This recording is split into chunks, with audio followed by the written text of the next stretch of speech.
Hello everyone, welcome to Namrata educates. MP set का exam 1 March को है। लास्ट के 3-4 दिन बस बचे हैं। तो ये जो वीडियो है वो फाइनल रिवीजन, एक क्विक रिवीजन वीडियो होने वाला है पेपर फर्स्ट का, जिसमें सारी 10 यूनिट्स है। तो सभी 10 यूनिट के सिलेबस के अकॉर्डिंग जो भी इम्पॉर्टेंट टॉपिक है और जो भी एग्ज़ाम में पूछा जाता है, एग्ज़ाम ओरिएंटेड है, बिल्कुल टू द पॉइंट। हम सिर्फ उतना ही पढ़ेंगे इस वीडियो में। तो जो भी इम्पॉर्टेंट है, जो लास्ट टाइम पर आपको ज़रूरी है रिवाइज़ करना, वो सब आपको इस वीडियो में मिलेगा। तो वीडियो को एंड तक ज़रूर देखना, ठीक है। इस वीडियो को अगर आपने पूरा देख लिया एंड तक, तो आपके एग्ज़ाम में काफ़ी सारे क्वेश्चन सही हो जाएंगे, क्योंकि जो भी इम्पॉर्टेंट टॉपिक है इसमें सब एक्सप्लेन कर दूंगी।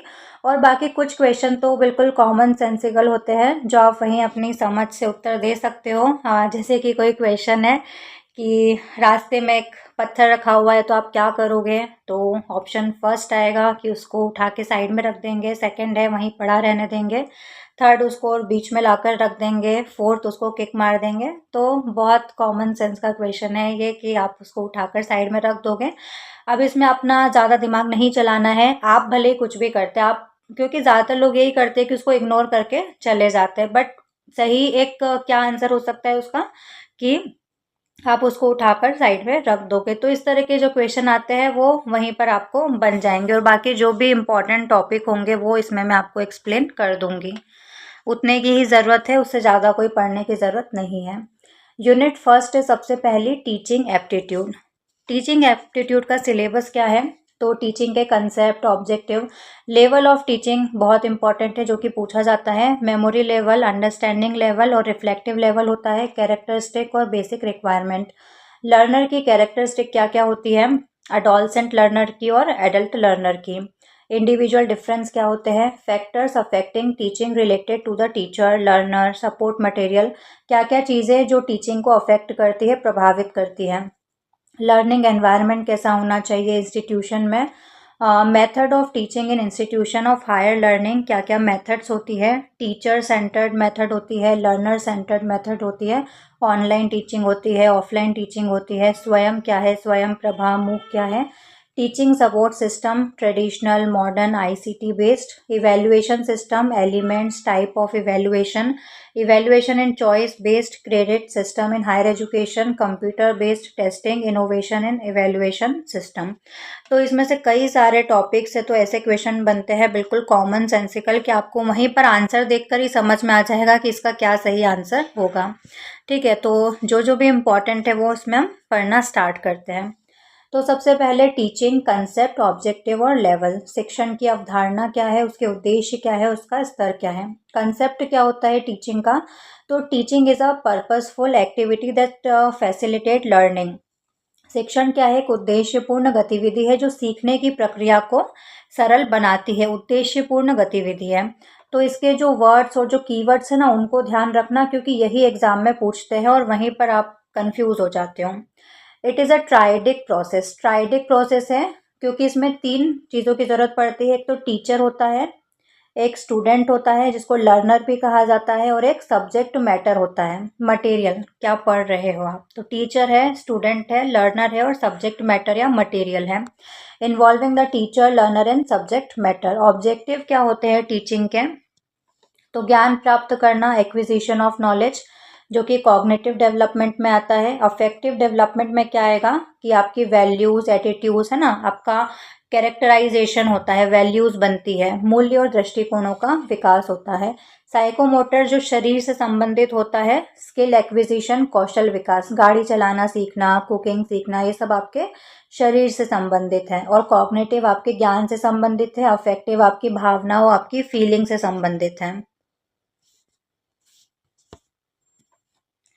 इम्पॉर्टेंट डेफिनेशन ये भी पूछ लेते हैं, तो इसको थोड़ा सा याद रखना। गेज की एक डेफिनेशन है, teaching is a form of interpersonal influence. Morrison की एक डेफिनेशन है, teaching is an intimate contact between teacher and learner. तो ये डायरेक्ट पूछ लेते हैं किसने दी थी है, तो मॉरिसन ने, और ये वाली गेज की है। नेचर ऑफ टीचिंग, टीचिंग का नेचर क्या होता है, तो गोल ओरिएंटेड टीचिंग होती है, उद्देश्यपूर्ण, इंटरैक्टिव होती है, परस्पर क्रियात्मक, टीचर और लर्नर के बीच में। सोशल प्रोसेस होती है सामाजिक प्रक्रिया है, कंटिन्यूअस प्रोसेस होती है एक सतत प्रक्रिया है। तो ये सारे कीवर्ड्स और ये जो शब्द है ना, ये सब याद रखना, क्योंकि ये सब डायरेक्ट उठा के एग्जाम में पूछते हैं। टीचिंग क्या है? कंटिन्यूअस प्रोसेस है। तो ऐसे 4 ऑप्शन दे देंगे तो आपको लगाना है कंटिन्यूअस प्रोसेस है। लेवल्स ऑफ टीचिंग जो कि बहुत इंपॉर्टेंट है, मेमोरी लेवल, अंडरस्टैंडिंग लेवल और रिफ्लेक्टिव लेवल। 3 लेवल होते हैं टीचिंग के। मेमोरी लेवल हर्बर्ट ने दिया था ये। फोकस इसका किस पे रहता है? रटने पर। जैसे जब हम छोटे बच्चे होते हैं तो हमको ABCD रटा दी जाती है, 1 2 3 रटा दिया जाता है। एज इट इज़ हमको नहीं पता कि ए जो है वो बी के पहले क्यों आएगा, है ना, बी के बाद सी क्यों आएगा। तो हम एज इट इज़ याद कर लेते हैं उसको, रटने पर आधारित होती है। 1 2 3 भी ऐसे ही हम रट लेते हैं। टीचर सेंटर्ड होती है, क्योंकि जो बच्चा होता है वो पूरी तरह से टीचर पे डिपेंड करता है कि क्या पढ़ना है, कैसे पढ़ना है, वो सब टीचर बताता है, बच्चे को कुछ भी पता नहीं होता है। लो थिंकिंग, है ना, सोच समझ के उसमें कोई ज़रूरत नहीं होती है। अंडरस्टैंडिंग लेवल समझ का स्तर होता है, मॉरिसन द्वारा दिया गया था। फोकस किस पे रहता है इसका? मीनिंगफुल अंडरस्टैंडिंग पर, है ना। यहाँ पर हमको समझ में आते हैं चीज़ें, एक्सप्लेनेशन होता है, एग्जाम्पल्स के थ्रू हम चीज़ों को समझते हैं, और पॉजिटिव नेगेटिव एस्पेक्ट भी इसी में आता है, तो इंक्लूड कर लेना इसमें। डायरेक्ट क्वेश्चन पूछ लेंगे पॉजिटिव नेगेटिव एस्पेक्ट किस में आता है, तो अंडरस्टैंडिंग लेवल में आता है। रिफ्लेक्टिव लेवल जो चिंतन का स्तर हो जाता है, आप एब्स्ट्रैक्ट तरीके से सोचने लगते हो। हंट द्वारा दिया गया था प्रॉब्लम सॉल्विंग, क्रिटिकल थिंकिंग, ये सब कीवर्ड्स याद रखना। लर्नर सेंटर्ड होता है, ठीक है। जो रिफ्लेक्टिव लेवल होता है वो किसके सेंटर्ड होता है? Learner centred. जो रिफ्लेक्टिव लेवल होता है वो हाईएस्ट लेवल होता है टीचिंग का। लर्नर की कैरेक्टरिस्टिक क्या क्या है? एडोलसेंट लर्नर की और एडल्ट लर्नर की। एडोलसेंट मतलब जो 12 से 18 साल के बच्चे होते हैं, उस टाइम पर उनकी ग्रोथ हो रही होती है ना, प्यूबर्टी वाली जो एज होती है, तो उनमें इमोशनल चेंजेस हो रहे होते हैं, उनकी बॉडी की ग्रोथ हो रही होती है, तो उनको ऐसा लगता है कि लोग उनको देख रहे हैं, लोग उनको ऑब्जर्व कर रहे हैं, तो इतनी मेच्योरिटी उनमें नहीं आ पाती है। जो वहीं पर जो एडल्ट लर्नर होते हैं वो ज़्यादा मैच्योर हो जाते हैं, उनको फ़र्क नहीं पड़ता कोई उनके बारे में क्या सोच रहा है, उनको देख रहा है, उनको बिल्कुल फ़र्क नहीं पड़ता। सेल्फ डायरेक्टेड हो जाते हैं, उनको इतनी ज़रूरत नहीं पड़ती है कि कोई उनको बताए कि क्या करना है। गोल ओरिएंटेड होते हैं, प्रैक्टिकल होते हैं, यूजेस प्रायर एक्सपीरियंस का यूज़ करते हैं अपने, तो वो एडल्ट लर्नर्स होते हैं। और एडल्ट लर्निंग को क्या कहा जाता है? एंड्रागोजी। वहीं पर पैडागोजी किसको कहा जाता है? Child learning. जो बच्चों की लर्निंग होती है, जो टीचर सेंटर्ड होती है, उसको पैडागोजी कहा जाता है, तो याद रखना, इसको भी नोट डाउन कर लेना। और एंड्रागोजी किसको कहा जाता है? एडल्ट लर्निंग को। Method of teaching. टीचिंग की मेथड क्या होती है? टीचर सेंटर्ड मेथड होती है एक तो। लेक्चर मेथड, जिसमें टीचर जो है वो लेक्चर देगा, डेमो दिखाएगा, डेमोन्स्ट्रेशन करेगा, इसमें टीचर एक्टिव होता है और जो स्टूडेंट होता है वो पैसिव होता है। और वहीं पर जो लर्नर सेंटर्ड अप्रोच होती है उसमें डिस्कशन होता है, वहीं पर टीचर और लर्नर के बीच में, दोनों के बीच में इंटरेक्शन होता है। यूरिस्टिक मेथड होती है, यूरिस्टिक मतलब खोज विधि। एनकरेज एक्टिव पार्टिसिपेशन होता है लर्नर का। प्रोजेक्ट मेथड होती है, जहाँ पर प्रोजेक्ट करके जो लर्नर है वो सीखता है। स्वयं क्या है? इंडिजिनस प्लेटफॉर्म है मूक का, मैसिव ओपन ऑनलाइन कोर्सेस आते हैं इसमें। स्वयं के 24/7 एजुकेशनल DTH चैनल्स आते हैं। कितने हैं? 40 टोटल DTH चैनल्स आते हैं इनके। MOOC free web based distance learning program है। और जो स्वयं के उसके 4 क्वाड्रेंट होते हैं वो याद रखना, इसमें इंक्लूड नहीं किया है। तो 4 क्वाड्रेंट होते हैं वो मैं आपको बता देती हूँ। ई ट्यूटोरियल, जिसमें वीडियो लेक्चर्स आते हैं। ई कंटेंट, जिसमें PDF फाइल्स और राइटिंग मटेरियल आता है, नोट्स वगैरह आते हैं उसमें। वेब रिसोर्सेस होते हैं। और सेल्फ लर्निंग, सेल्फ असेसमेंट होता है। ठीक है, तो ये 4 क्वाड्रेंट्स होते हैं वो याद रखना। Types of evaluation. अब इवेल्युएशन के कितने टाइप्स होते हैं? फॉर्मेटिव इवेल्युएशन होता है, जो आपका कोर्स चल रहा है उसके दौरान, जो बीच बीच में क्लास टेस्ट होते हैं, जो चैप्टर वाइज टेस्ट होते हैं, ठीक है, तो जो कोर्स के दौरान जो असेसमेंट होता है वो इवेल्युएशन होता है, उसको क्या बोलते हैं? Formative evaluation. जो ड्यूरिंग टीचिंग और कंटिन्यूस रहता है। और समेटिव क्या होता है? जो कोर्स के लास्ट में जो आपका फाइनल एग्जाम, फाइनल टेस्ट होता है, सेमेस्टर एग्जाम होता है, उसको क्या बोलते हैं? Summative assessment. At the end final exam जो होता है।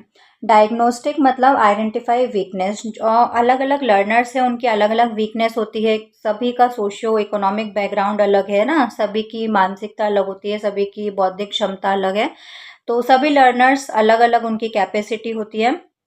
तो उसके हिसाब से उनकी जो वीकनेस है उसको आइडेंटिफाई करना और फिर उसकी रेमेडी देना। जैसे कि एक डॉक्टर होता है तो वो आपकी बीमारी को पहले डायग्नोज करता है, उसके हिसाब से आपको उपचार बताता है, वैसे ही जो टीचर होता है पहले डायग्नोज करेगा कि क्या प्रॉब्लम है, क्या वीकनेस है लर्नर को सीखने में, उसके हिसाब से फिर उसकी रेमेडी प्रोवाइड करवाएगा। नॉर्म रेफरेंस क्या होता है और क्राइटेरिया रेफरेंस, तो दो टाइप के ये इवैल्यूएशन होते हैं, एक होता है CRT और दूसरा होता है NRT। क्राइटेरिया रेफरेंस टेस्टिंग और नॉर्म रेफरेंस टेस्टिंग इसके फुल फॉर्म होते हैं। क्राइटेरिया मतलब एक क्राइटेरिया डिसाइड कर देते हैं, जैसे कि बचपन में हमारे साथ जब हम जो स्कूल में थे, कॉलेज में थे, तब यही वाला इवैल्यूएशन फॉलो होता था। इसमें क्या होता था कि आपका 100 नंबर का पेपर है, उसमें से आपको बता दिया जाता था कि आपके 33 नंबर आएंगे तो आपको पास माना जाएगा, 33 से ऊपर वाले जितने भी उनको पास माना जाएगा। तो उसको क्या बोलते हैं, क्राइटेरिया रेफरेंस टेस्टिंग। इसमें आपके परसेंटेज बनते थे 40%, 50%, ठीक है। और नॉर्म रेफरेंस टेस्टिंग क्या होती है, इसमें दूसरों के साथ कंपैरिजन किया जाता है, जैसे कि नेट के एग्जाम में होता है परसेंटाइल में जो आपका रिजल्ट आता है, जैसे कि आपके 100 परसेंटाइल बने हैं, मतलब आपने 100% लोगों को पीछे छोड़ दिया है। एक एग्जाम में मान लो 5 लोग बैठे थे, ठीक है, और इसके आए हैं 100 परसेंटाइल, ठीक है, 100 परसेंटाइल मतलब इसने इन सभी लोगों को पीछे छोड़ दिया है। अब भले इसके 5 नंबर आए हैं और बाकी सबके 2, 3, 4 नंबर आए हैं, लेकिन हाईएस्ट तो इसी के हैं, बाकी सबको इसने पीछे छोड़ा है, तो मतलब 100 परसेंटाइल।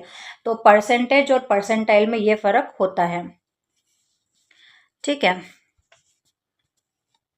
ब्लूम्स टेक्सोनॉमी तो 1956 में जो बेंजामिन ब्लूम थे, उन्होंने लर्निंग डोमेन्स बताए थे 3, कॉग्निटिव, साइकोमोटर और अफेक्टिव। कॉग्निटिव जो आपकी बुद्धि मेमोरी से संबंधित है, साइकोमोटर जो आपके शरीर से संबंधित है, और अफेक्टिव जो आपकी फीलिंग्स, आपकी भावनाओं से संबंधित है, ठीक है। और इनके अलग अलग लेवल थे, कॉग्निटिव के अलग अलग लेवल थे, साइकोमोटर के अलग अलग लेवल थे, अफेक्टिव के अलग अलग लेवल थे। और इसी को 2001 में रिवाइज किया गया, ठीक है। और यहाँ पर बस आपको जितना याद करने की ज़रूरत है उतना ही लिखा हुआ है। साइकोमोटर का नहीं पूछा जाता है, अफेक्टिव का भी नहीं पूछा जाता है। कॉग्निटिव के जो 6 लेवल होते हैं वो आप याद कर लो, वो भी 2001 वाले हैं, ठीक है। सबसे पहला क्या होता है, रिमेंबर, फिर अंडरस्टैंड, फिर अप्लाई, फिर एनालाइज, फिर इवेल्युएट और फिर क्रिएट। और ऐसा भी पूछ लिया जाता है कि जो कॉग्निटिव का हाईएस्ट लेवल कौन सा होता है, तो हाईएस्ट कौन सा है, क्रिएट। तो इसको याद कर लेना बस, ठीक है। तो ये आपका यूनिट 1 कंप्लीट हो गया है आई थिंक। और एक बार सिलेबस देख लेते हैं, कुछ और छूट रहा होगा तो मैं वैसे ही बता दूंगी आपको। देखो पढ़ने को तो बहुत सारा है, ठीक है, पढ़ने को बिल्कुल कमी नहीं है हमारे पास। बहुत बड़ी बड़ी बुक्स आती है, बहुत सारा है, ये टॉपिक अपने आप में एक एक बुक के बराबर है पूरे। लेकिन हमको अभी सिर्फ रिवीजन करना है, वो भी एग्ज़ाम के लिए, एग्ज़ाम के 2 दिन पहले, तो उसी हिसाब से ये नोट्स है। टीचिंग का कंसेप्ट है ना, लेवल ऑफ टीचिंग हो गया, कैरेक्टरिस्टिक वगैरह हो गई। और बाकी के जो ये टॉपिक बचे ना, तो इनसे इस तरह के क्वेश्चन पूछेंगे कि बिल्कुल कॉमन सेंस वाले, कि आपको वहीं पर समझ में आ जाएगा क्वेश्चन और ऑप्शन देख के कि क्या इसका आंसर होना चाहिए, ठीक है।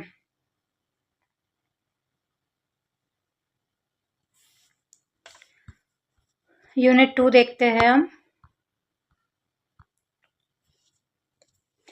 यूनिट 2 क्या है, रिसर्च एप्टीट्यूड, शोध अभिवृत्ति। इसका सिलेबस क्या है, रिसर्च का मीनिंग क्या होता है, मतलब क्या होता है रिसर्च का, रिसर्च के टाइप्स कितने होते हैं, उसके characteristics, positivism, post positivistic approach क्या है रिसर्च में, method of research, experimental research, descriptive research, historical research, qualitative, quantitative method.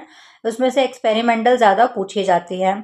Research के स्टेप क्या है ये भी पूछा जाता है एमपी सेट में, आपने पिछले सालों के पेपर देखे होंगे तो ये पूछा गया था, ठीक है। Thesis, article writing, format, style of referencing, ये तो इतना नहीं पूछा जाता है। Application of ICT in research और रिसर्च के एथिक्स। तो देखते हैं वन बाय वन। रिसर्च का मीनिंग क्या होता है, तो a systematic objective investigation to establish facts और रीच न्यू कंक्लूजन। तो नया कुछ नॉलेज क्रिएट करना, उसको क्या बोलते हैं, रिसर्च, मतलब सर्चिंग अगेन। इसकी कैरेक्टरिस्टिक्स क्या क्या होती है, तो ऑब्जेक्टिविटी होती है, फ्री फ्रॉम बायस, पक्षपात रहित होता है, क्योंकि सब्जेक्टिव तो बायस हो जाएगा।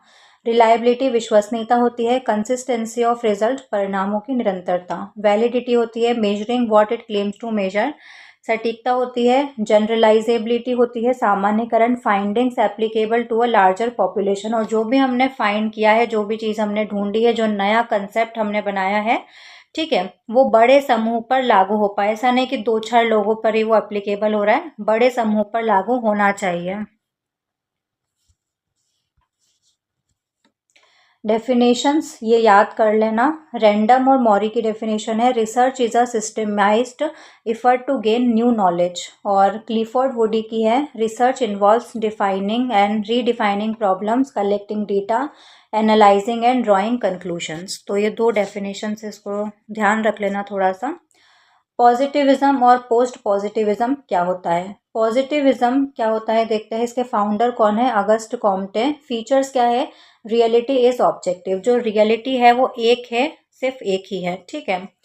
नॉलेज थ्रू ऑब्जर्वेशन, नॉलेज कहाँ से आएगा, ऑब्जर्वेशन से। साइंटिफिक मेथड, जिसमें न्यूमेरिकल डेटा वगैरह का यूज़ होता है, नंबर्स वगैरह का यूज़ होता है पॉजिटिविज्म में। और क्वांटिटेटिव अप्रोच है इसकी, मतलब वही न्यूमेरिकल डेटा का यूज़ होगा। सत्य वही है जो देखा, मापा और परखा जा सके। पॉजिटिविज्म मतलब क्या होता है, सही वही है जिसको देखा, मापा और परखा जा सके। जैसे कि नंबर्स वगैरह होते हैं, उनको हम मेजर कर सकते हैं, तो इसलिए वो पॉजिटिविज्म में आता है। पोस्ट पॉजिटिविज्म क्या होता है, रियलिटी इज इम्परफेक्टली नोन। हमारी जो सेंसेस है ना, उसकी एक लिमिटेशन है, तो जो सच्चाई है वो हम पूरी तरह से कभी जान नहीं सकते। ये क्या है, पोस्ट पॉजिटिविज्म है। रिसर्चर बायस पॉसिबल, जो रिसर्चर है वो बायस्ड हो सकता है। Use mixed method, mix method का इसमें यूज होता है, क्वालिटेटिव क्वांटिटेटिव दोनों का, दोनों ही तरह का डेटा इसमें लिया जाता है। प्रोबेबिलिटी बेस्ड कंक्लूजन्स इसमें होते हैं। और जो भी पार्टिसिपेंट है उनके पर्सपेक्टिव पर ये डिपेंड करता है। मेथड ऑफ रिसर्च, रिसर्च की विधियाँ कौन कौन सी होती है, कौन कौन सी मेथड होती है। एक्सपेरिमेंटल रिसर्च होती है, डिस्क्रिप्टिव होती है, हिस्टोरिकल होती है, क्वालिटेटिव और क्वांटिटेटिव। एक्सपेरिमेंटल को भी रहना है, तो अभी मैं पूरा अच्छे से एक्सप्लेन कर दूंगी, क्योंकि ये ज़्यादा पूछा जाता है एग्जाम में। डिस्क्रिप्टिव देख लो, what is it, describe the state of affair as it exist, स्थिति का वर्णन करना। ये इतना ज़्यादा नहीं आता है, एक बार देख लेना। हिस्टोरिकल मतलब जो पास्ट इवेंट है उसको समझना, उसकी स्टडी करना, उसकी जांच करना। क्वालिटेटिव, अर्थ और अनुभवों पर ध्यान देना, क्वालिटी, ठीक है, focus on meanings, experience, description वगैरह पर।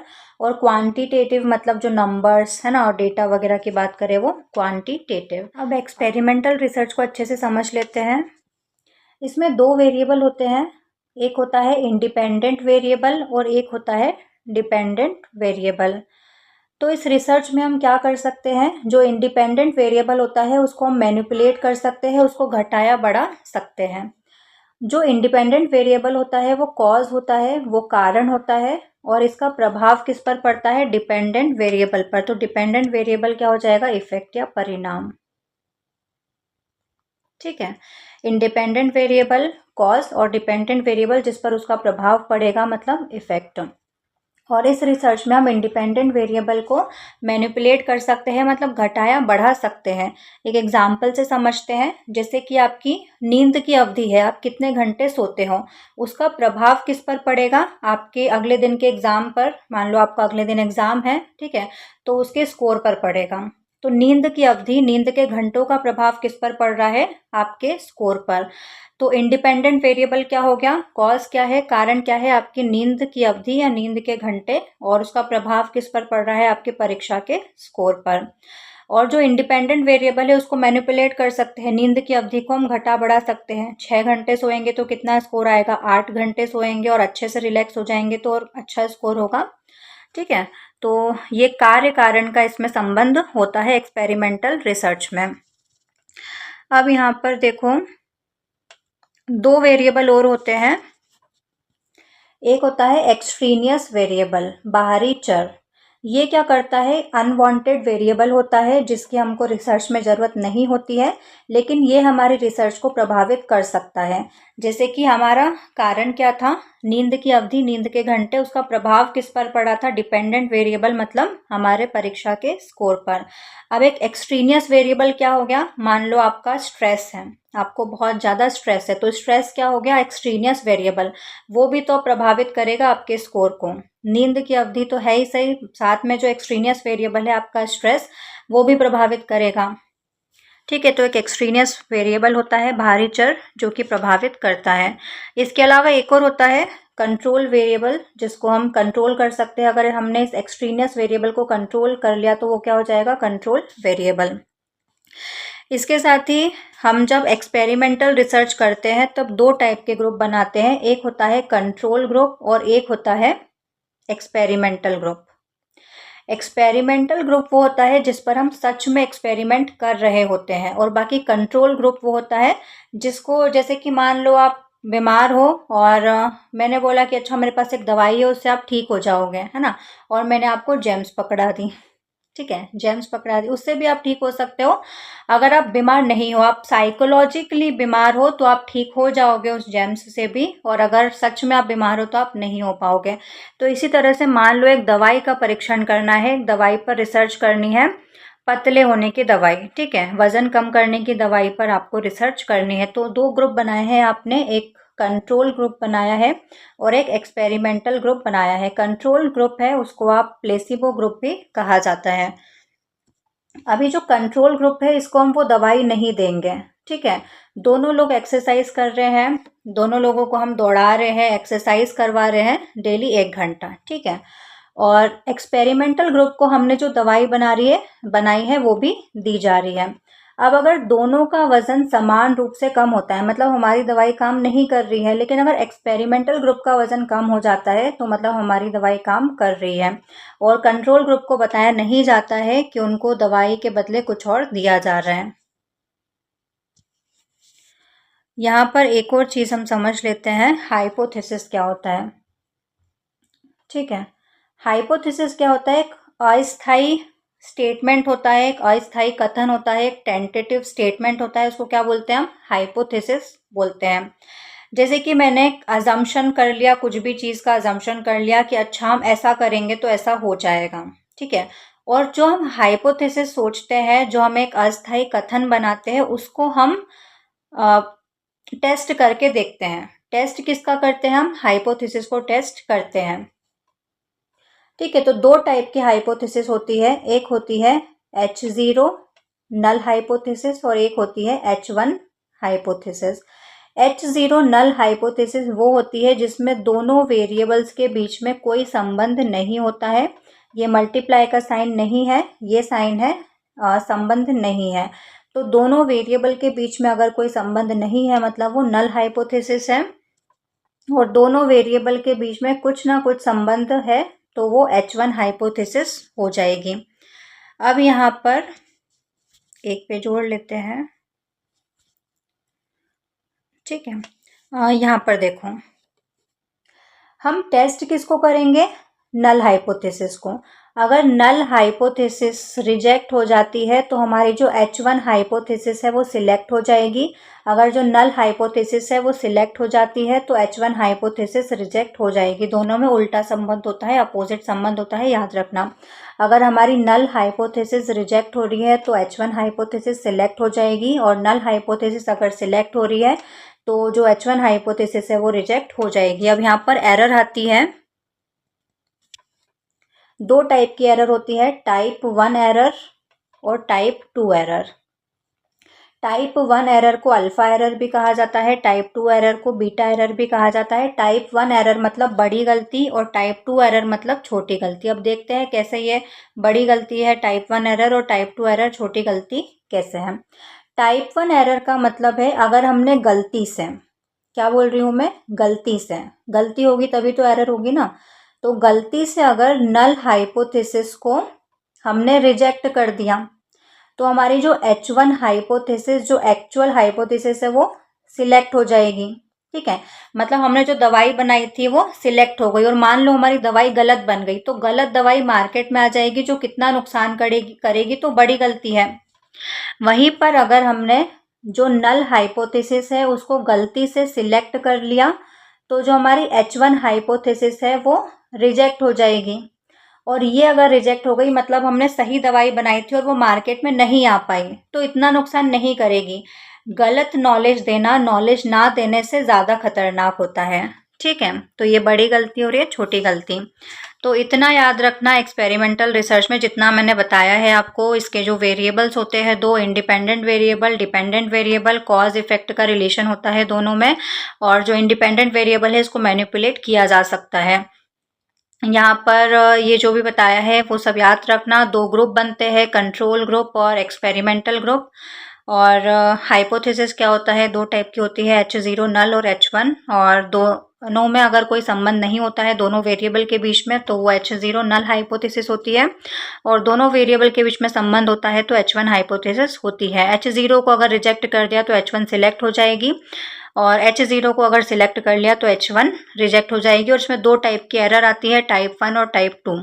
H0 को अगर गलती से रिजेक्ट किया तो H1 सिलेक्ट हो जाएगी, टाइप 1 एरर, और H0 को अगर गलती से सिलेक्ट कर लिया तो H1 रिजेक्ट हो जाएगी, टाइप 2 एरर, जो कि छोटी गलती है। अब एक और इम्पॉर्टेंट ये भी पूछा जाता है, स्टेप्स ऑफ रिसर्च, अनुसंधान के चरण क्या होते हैं। तो जमाने के लिए भी आ जाता है ऑर्डर में, है ना, कौन सा पहले आता है कौन सा बाद में। आइडेंटिफिकेशन ऑफ प्रॉब्लम, सबसे पहले हमको प्रॉब्लम को आइडेंटिफाई करना पड़ेगा, समस्या की पहचान करना। चूजिंग अ टॉपिक, टॉपिक को चूज करना, कुछ भी आ सकता है इसमें से, सारे वर्ड्स याद रखना। लिटरेचर रिव्यू, उसके बाद हम क्या करेंगे, लिटरेचर का रिव्यू करेंगे। रीडिंग प्रीवियस स्टडीज, जो पहले स्टडी हो चुकी है उसको हम रीड करेंगे, साहित्य की समीक्षा करेंगे। फॉर्मुलेटिंग हाइपोथेसिस, अब एक हाइपोथेसिस बनाएंगे, एक टेंटेटिव स्टेटमेंट, अस्थायी कथन, जो कि मैंने अभी आपको बताया क्या होता है। मेकिंग एन एजुकेटेड गेस, परिकल्पना का निर्माण करेंगे। रिसर्च डिज़ाइन, फिर रिसर्च की डिज़ाइन तैयार करेंगे। प्रिपेयरिंग अ ब्लूप्रिंट, ब्लूप्रिंट बनाएंगे। डेटा कलेक्ट करेंगे, गैदरिंग इन्फॉर्मेशन। डेटा एनालिसिस करेंगे, using statistics to test the hypothesis, उसको टेस्ट करके देखेंगे। नल हाइपोथेसिस टेस्ट की जाती है, जो कि मैंने अभी आपको पूरा बता दिया है कैसे होती है। Generalization and interpretation, drawing conclusion, conclusion बनाएंगे। और उसके बाद में सबसे लास्ट में क्या आता है, report writing, final thesis report writing करेंगे। तो ये स्टेप्स को याद कर लेना, एज इट इज़, ये आती है एग्जाम में। पिछले पेपर आपने देखे होंगे MP सेट के, तो उसमें पूछी गई है। अब सैम्पलिंग क्या होती है, तो सैंपल मतलब नमूना निकालना। जैसे कि मान लो आपने दाल बनाई है, ठीक है। अब दाल को आपने पूरा तो टेस्ट करके देखोगे नहीं, आपने सैंपल के तौर पर 1 चम्मच टेस्ट करके देख लिया, तो आपको लगा नहीं नमक वगैरह सब कुछ ठीक है, मतलब पूरे में वही है, तो सिर्फ आपने 1 चम्मच टेस्ट करके देख लिया, वो क्या होता है, सैम्पलिंग। दो टाइप की सैम्पलिंग होती है, प्रोबेबिलिटी सैम्पलिंग और non probability sampling. Probability sampling में भी 4 टाइप की आती है, simple random sampling, systematic sampling, stratified sampling और cluster sampling. Non probability sampling में भी convenience sampling, purposive sampling, snowball और कोटा सैम्पलिंग। इसका डिटेल में मैं आपको थोड़ा बहुत समझा देती हूँ, बाकी नहीं पूछा जाता है, बस यही पूछा जाएगा कि प्रोबेबिलिटी सैम्पलिंग कौन सी होती है। 4 ऑप्शन दे देंगे आपको, तो 4 ऑप्शन में से बता देना कौन सी होती है। नॉन प्रोबेबिलिटी सैम्पलिंग कौन सी होती है, तो इसको याद कर लेना। सिंपल रैंडम सैम्पलिंग मतलब पूरी जो पॉपुलेशन है उसमें रैंडमली लोगों को चुन लेना। उसके बाद सिस्टमेटिक सैम्पलिंग मतलब रेगुलर इंटरवल पर लोगों को चुनना, जैसे हर 10वें व्यक्ति को चुनना, हर 5वीं पर्ची निकालना, इस तरह से सिस्टमेटिक रेगुलर इंटरवल पर होती है। स्ट्रैटिफाइड सैम्पलिंग वो होती है जहाँ पर हम पहले ग्रुप बनाते हैं, जैसे मेल का अलग ग्रुप बना दिया, फीमेल का अलग बना दिया, रिलीजियस के बेसिस पर बना दिया, तो फिर हम ग्रुप बना के उसमें से फिर लोगों को चुनते हैं, वो स्ट्रैटिफाइड होती है। क्लस्टर मतलब पहले से ग्रुप बना हुआ है, हम ग्रुप नहीं बना रहे हैं, पहले से ग्रुप बना हुआ है, उसमें से हम चुन रहे हैं। नॉन प्रोबेबिलिटी सैम्पलिंग में बस इतना याद रखना कि पर्पसिव सैम्पलिंग जो होती है इसको जजमेंटल सैम्पलिंग भी कहा जाता है, ठीक है। रिसर्च के एथिक्स क्या होते हैं, प्लेजियरिज्म क्या होता है, साहित्यिक चोरी। Using someone else work without credit, बिना उसको क्रेडिट दिए, बिना उसको सूचित किए उसकी जानकारी को यूज़ करना साहित्यिक चोरी कहलाता है, प्लेजरिज्म कहलाता है। इन्फॉर्म कंसेंट क्या होता है, participant must agree to join. Falsification क्या होता है, मैनिपुलेटिंग डेटा, डेटा को मैनिपुलेट करना। और फैब्रिकेशन क्या होता है, इन्वेंटिंग डेटा, मन गढ़ंत अपने हिसाब से कुछ भी आंकड़े बना लेना। तो ये सब रिसर्च एथिक्स में आता है। अब सेकेंड यूनिट भी कंप्लीट हो गई है। इसके अलावा यूनिट 1 और यूनिट 2 के मैंने क्वेश्चंस करवाए थे, एमसीक्यू और पीवाईक्यू सॉल्व करवाए थे। उसमें भी बहुत डिटेल में, मैंने इससे ज़्यादा डिटेल में उन वीडियोस में समझाया था, एक्सप्लेन किया था, क्योंकि इसमें मुझे थोड़ा जल्दी करना है, अभी पूरी 10 यूनिट बची हुई है तो थोड़ा सा जल्दी हो गया है वो। बाकी यूनिट 1 का अलग से पूरा एमसीक्यू सॉल्व करवाए थे, उसके साथ हर क्वेश्चन के साथ उसके टॉपिक भी मैंने एक्सप्लेन किए थे, और सेम यूनिट 2 में भी किया था। तो उन वीडियोस के लिंक ऊपर आई बटन में आ रही है, तो वहाँ जाकर देख सकते हो। लास्ट में मैं इसका प्लेलिस्ट भी ऐड कर दूंगी, तो वहाँ से जाकर भी आप देख सकते हो। डिस्क्रिप्शन में भी प्लेलिस्ट का लिंक डाल दूंगी, तो चैनल विजिट करोगे तो भी आपको प्लेलिस्ट मिल जाएगी एमपीसेट पेपर 1 की। तो वहाँ से आप वो दोनों वीडियो को जाकर देखोगे तो आपको और ज़्यादा फायदा होगा, क्योंकि उसमें मैंने बहुत डिटेल में और बहुत अच्छे से समझाया था यूनिट 1 और 2 के सारे टॉपिक्स को। अब यूनिट 3 क्या है, कॉम्प्रिहेंशन है। तो एक पैसेज दिया हुआ रहेगा, अपठित गद्यांश रहेगा, उसके 5 प्रश्न दिए रहेंगे, तो पढ़ के आपको उसका आंसर देना है। ठीक है, इसमें समझाने जैसा कुछ है नहीं। सिलेबस में यही लिखा है, a passage of text will be given, एक पैसेज दिया हुआ रहेगा, questions will be asked from the passage to be answered, और उस पैसेज से रिलेटेड कुछ क्वेश्चन दिए रहेंगे, उसी में से ढूंढ कर आपको, है ना, अपनी बुद्धि का यूज़ करते हुए आंसर लगाना है। अब यूनिट 4 है कम्युनिकेशन।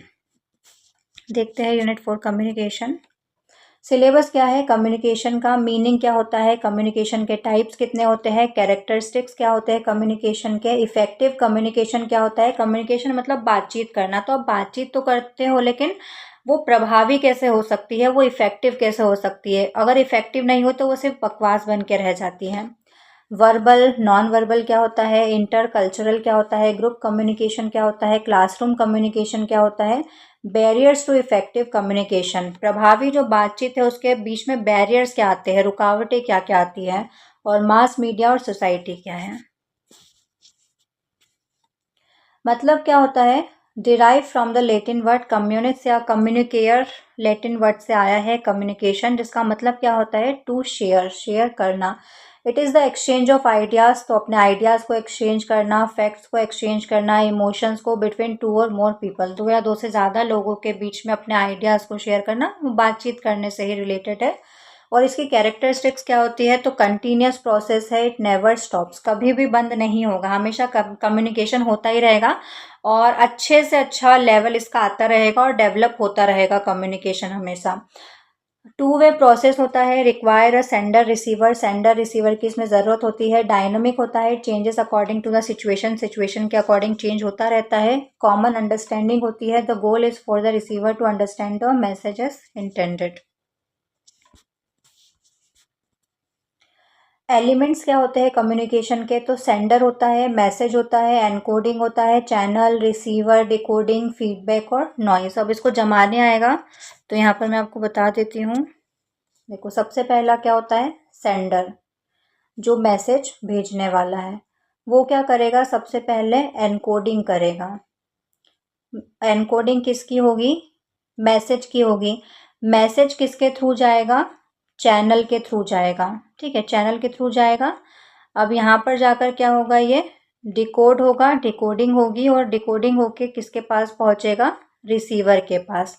रिसीवर क्या देगा, सेंडर को फीडबैक देगा, और बीच में क्या आएगा, बैरियर्स वगैरह आएंगे, तो नॉइस वगैरह ये सब बीच में आता है। तो इस तरह से ये रहता है, इसको याद कर लेना। टाइप्स ऑफ कम्युनिकेशन, कम्युनिकेशन के टाइप्स क्या होते हैं, on the basis of relationship के बेसिस पर, इंट्रापर्सनल, इंटरपर्सनल, ग्रुप और मास कम्युनिकेशन। इंट्रापर्सनल मतलब अपने अंदर ही अंदर खुद से ही बात करना, टॉकिंग टू वन सेल्फ, जैसे कि आप मेडिटेशन करते हो, आप सोचते हो, है ना, अपने दिमाग में ही जो विचारों को आप चला रहे हो, सोच रहे हो, जो ओवर थिंकिंग करते हो, वो भी इंट्रापर्सनल में ही आती है। इंटरपर्सनल मतलब face to face between two people, दो या दो से ज़्यादा लोगों के बीच में जो कम्युनिकेशन होता है वो interpersonal. Group communication with in a team और क्लासरूम, है ना, ग्रुप में हो रहा है सेम गोल के लिए, ठीक है, तो ग्रुप कम्युनिकेशन। मास कम्युनिकेशन क्या होता है? Reaching a large unknown audience through media, media के थ्रू जो कम्युनिकेशन होता है जिसमें एक सेंडर होता है और रिसीवर बहुत सारे होते हैं। जैसे कि ये जो मैं कर रही हूँ ये भी क्या है? एक मास कम्युनिकेशन है। तो मैं सेंडर हूँ और आप सब क्या हो? रिसीवर हो। On the basis of channel, channel के बेसिस पर कितने टाइप के होते हैं कम्युनिकेशन? वर्बल और नॉन वर्बल। वर्बल मतलब वर्ड्स का यूज़ करके आप ओरल या रिटन, उसमें शब्दों का यूज़ हो रहा है, भाषा का यूज़ हो रहा है। नॉन वर्बल मतलब using body language, gestures, eye contact and tone. और जब हम वर्बल कम्युनिकेशन करते हैं तो उसमें नॉन वर्बल पहले ही आ जाता है। अब जैसे कि मान लो मैं आपको ऐसे पढ़ा दूं types of communication on the basis of relationship, पर समझ में आ रहा है क्या? नहीं, बट आप कुछ ना कुछ ऐसे, आपकी बॉडी लैंग्वेज रहती है, आपके जेस्चर्स रहते हैं, आई कांटेक्ट रहता है, आपकी टोन रहती है, तो नॉन वर्बल भी वर्बल में आता ही है। वर्बल प्रभावी कब होगा? जब उसमें नॉन वर्बल भी शामिल होगा। इफेक्टिव कम्युनिकेशन, इफेक्टिव कम्युनिकेशन क्या होता है? प्रभावी बातचीत, मतलब उस बातचीत का कुछ असर भी होना चाहिए। When message is received exactly as intended to achieve this, हमको 7 C's का फॉलो करना चाहिए और ये बहुत इंपॉर्टेंट है, पूछा जा सकता है। कम्युनिकेशन में 7 C's क्या होते हैं? Clarity, conciseness, concreteness, correctness, coherence, completeness और कोर्टसी। तो इसको याद कर लेना। स्पष्टता, संक्षिप्तता, मूर्तता, शुद्धता, सामंजस्य, पूर्णता और शालीनता, ये क्या होते हैं देखते हैं। क्लैरिटी, तो आप जो भी बात बोल रहे हो उसमें क्लैरिटी होनी चाहिए, सिंपल लैंग्वेज का यूज़ करना है ताकि सामने वाले को भी समझ में आए। इस तरह की कुछ भी वर्ड्स हमको यूज़ नहीं करने, इस तरह की वोकेबलरी यूज़ नहीं करनी कि सामने वाले को समझ में ही नहीं आ रहा है, वरना बोलने से मतलब क्या है।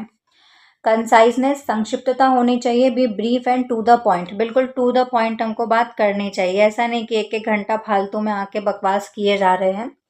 कॉन्क्रीटनेस क्या होती है? Use facts and figures. और ये जो कंसाइजनेस होती है ना, ये लाइव के दौरान तो बिल्कुल भी नहीं होती है। जो लाइव चलते हैं ना, बड़े बड़ी क्लासेस चलती है, 10-10 12-12 घंटे की जो मैराथन क्लास चलती है, उसमें कोई ये मैसेज कर रहा है, कोई वो मैसेज कर रहा है, वो पढ़ते ही रह जाते हैं, उसको कोई मतलब नहीं रहता, बिल्कुल टाइम वेस्ट होता है उससे।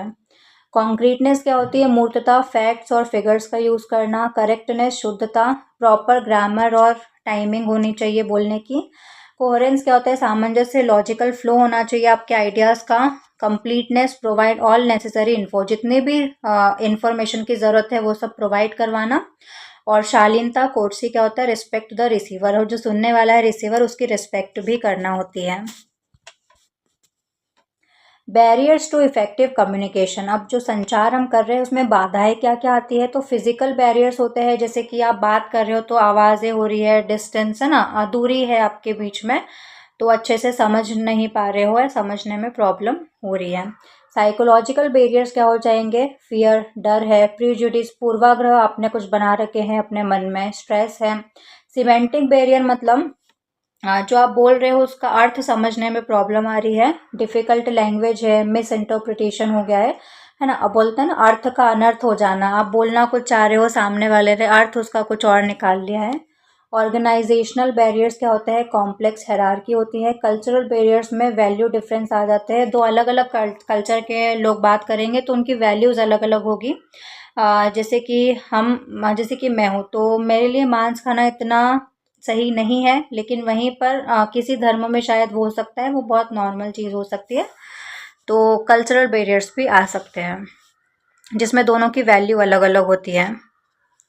ठीक है, तो ये यूनिट कंप्लीट हो गई है। देखो, पढ़ने को तो बहुत कुछ है, ऐसा नहीं कि सिर्फ कम्युनिकेशन इतना सा है, बाकी जो भी लास्ट टाइम पर रिवाइज करने के लिए ज़रूरी है। ठीक है, एक बार सिलेबस देख लेते हैं। यही सब है, ऑलमोस्ट हो गया है। और पिछले सालों के पेपर देखेंगे तो इन्हीं से क्वेश्चन पूछे जाते हैं और बहुत कॉमन सेंसिकल क्वेश्चन पूछे जाते हैं जिसका आंसर आप आराम से दे सकते हो, क्वेश्चन पढ़ के आ जाएगा। अब यूनिट 5 है मैथमेटिकल रीजनिंग एंड एप्टीट्यूड, तो मैथ्स वाली यूनिट है। फॉर्मूलाज वगैरह आपको याद करने पड़ेंगे। सिलेबस देखते हैं। टाइप्स ऑफ रीजनिंग, रीजनिंग के types, number series, letter series, codes and relationship, तो ये तो आप अच्छे से कर लेना। नंबर सीरीज आती है, अल्फ़ाबेट सीरीज आती है और कोडिंग डिकोडिंग के क्वेश्चन आते ही आते हैं। मैथमेटिकल एप्टीट्यूड में fraction, time and distance, ratio proportion, percentage, profit loss, interest discounting, averages वगैरह। तो पिछले साल के जो पेपर देखे हैं उसमें फ्रैक्शन तो इतना देखने नहीं मिला, टाइम डिस्टेंस पूछा गया था और प्रॉफिट लॉस पूछा गया था, तो इसके फॉर्मूलाज वगैरह कर लेना और एवरेज के क्वेश्चन, ठीक है। और बाकी नंबर सीरीज, अल्फ़ाबेट सीरीज और कोडिंग डिकोडिंग। लॉजिकल इसका मैं थोड़ा बता देती हूँ आपको, ठीक है। जैसे कि नंबर सीरीज है तो यहाँ पर 2 लिखा है, 6 है, 10 है। नेक्स्ट नंबर क्या आएगा, तो इंक्रीज हो रहा है तो आपको देखना पड़ेगा कि कितना इंक्रीज हो रहा है। कम इंक्रीज हो रहा है तो प्लस करके देखना, ज़्यादा इंक्रीज हो रहा है तो मल्टीप्लाई करके, और ज़्यादा इंक्रीज हो रहा है तो कुछ स्क्वायर हो रहा है ना, स्क्वायर के साथ कुछ प्लस हो रहा है, या फिर क्यूब हो रहा है, क्यूब के साथ कुछ प्लस हो रहा है। तो इस तरह से आपको वहाँ पर ट्राई करके देखना पड़ेगा। जैसे यहाँ पर +4 हो रहा है। इसके अलावा अल्टरनेट सीरीज भी होती है, वो भी मैं आपको बता देती हूँ। जैसे कि 2 है, 5 है, 4 है, 10 है और 6 है, 15 है। नेक्स्ट नंबर क्या आएगा, या फिर बीच वाला भी कोई नंबर पूछ सकते हैं। तो यहाँ पर 2 से 5, फिर 4, फिर 10, तो ये अल्टरनेट सीरीज है। मतलब 2 से ये 4 आया, 4 से 6 आया, तो 6 के बाद क्या आएगा, 8 आएगा। ये 5 से 10 आया, 10 से 15 आया, 15 के बाद क्या आएगा, 20 आएगा। तो इस तरह से अल्टरनेट सीरीज भी पूछी जा सकती है। और अल्फ़ाबेट सीरीज में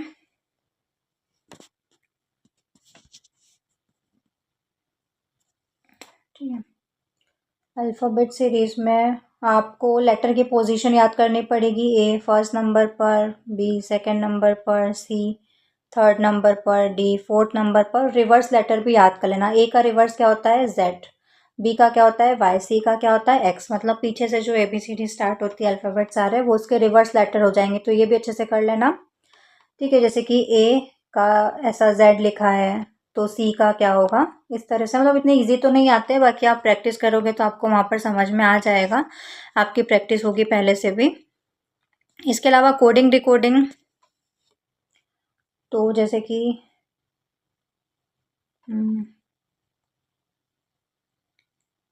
फेल को लिखा जाता है 6, 5, 4, 2।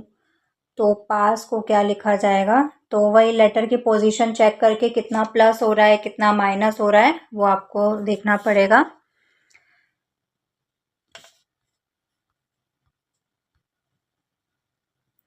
है ना। मैथमेटिकल एप्टीट्यूड में फ्रैक्शन क्या होता है, फ्रैक्शन में एक न्यूमरेटर होता है, डिनोमिनेटर होता है। प्रॉपर फ्रैक्शन क्या होता है, जिसमें जो न्यूमरेटर होता है वो छोटा होता है डिनोमिनेटर से।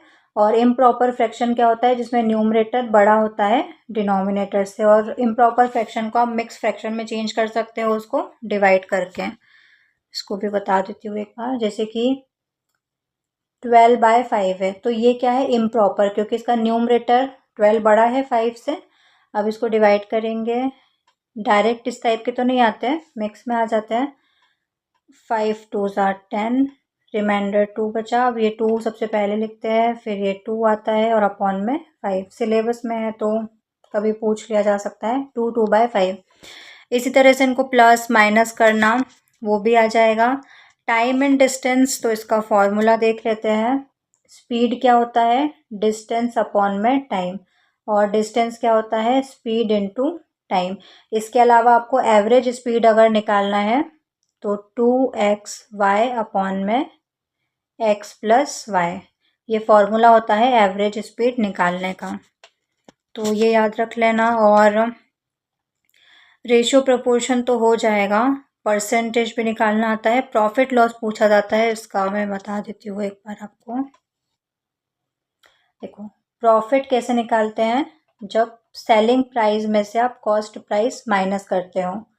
प्रॉफिट परसेंट कैसे निकालोगे, प्रॉफिट अपॉन में CP इंटू 100। वहीं पर लॉस निकालना है तो लॉस कैसे आएगा, cost price minus selling price. और लॉस परसेंटेज अगर निकालना है तो लॉस जितना हुआ है वो अपॉन में CP इंटू 100।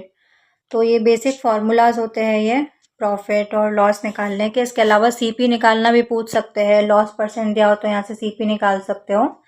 इसी तरह से अरेंज करके सब कुछ आ जाएगा। किसी में एसपी निकालने का बोलेंगे, कितना लाभ हुआ है, कितना हानि हुआ है।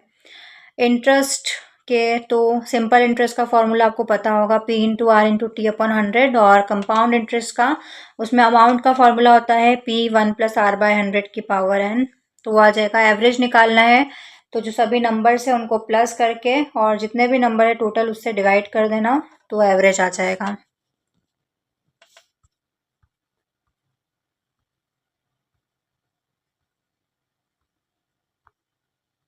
ठीक है, इतना है मैथ्स में। बाकी मैथ्स में तो प्रैक्टिस चाहिए, जितनी ज़्यादा आपकी प्रैक्टिस होगी। और जिससे नहीं बनता है मैथ्स तो फिर उसके लिए तो सभी टफ है, और जिससे बनता है उसके लिए तो बहुत ईजी है। Unit 6 logical reasoning. सिलेबस इसका काफ़ी ज़्यादा है। Understanding the structure of argument. Argument क्या होते हैं, आर्ग्यूमेंट फॉर्म्स क्या होते हैं, स्ट्रक्चर क्या होता है, कैटेगोरिकल प्रोपोजिशंस क्या होते हैं, मूड एंड फिगर क्या होता है, फॉर्मल इनफॉर्मल फैलिसीज क्या होती है, usages of language, connotations, denotation of term, classical square of opposition. इसको हम सीख लेंगे क्योंकि इससे क्वेश्चन बनते ही बनते हैं। आपने पिछले सालों के पेपर देखे होंगे तो। और ये बहुत टफ पड़ता है ना, बच्चों को बहुत गलत करते हैं, तो इसको हम सीख लेंगे आज। Evaluating, distinguishing, deductive, inductive reasoning. Analogies क्या होती है, एनालॉजी मतलब कंपेयर करना। वेन डायग्राम कैसे बनाते हैं, Indian logic, means of knowledge, प्रमाणास क्या होते हैं, प्रत्यक्ष, अनुमान, उपमान, शब्द, अर्थोपत्ति, अनुपलब्धि, स्ट्रक्चर एंड काइंड ऑफ अनुमान, व्याप्ति और हेत्वाभास।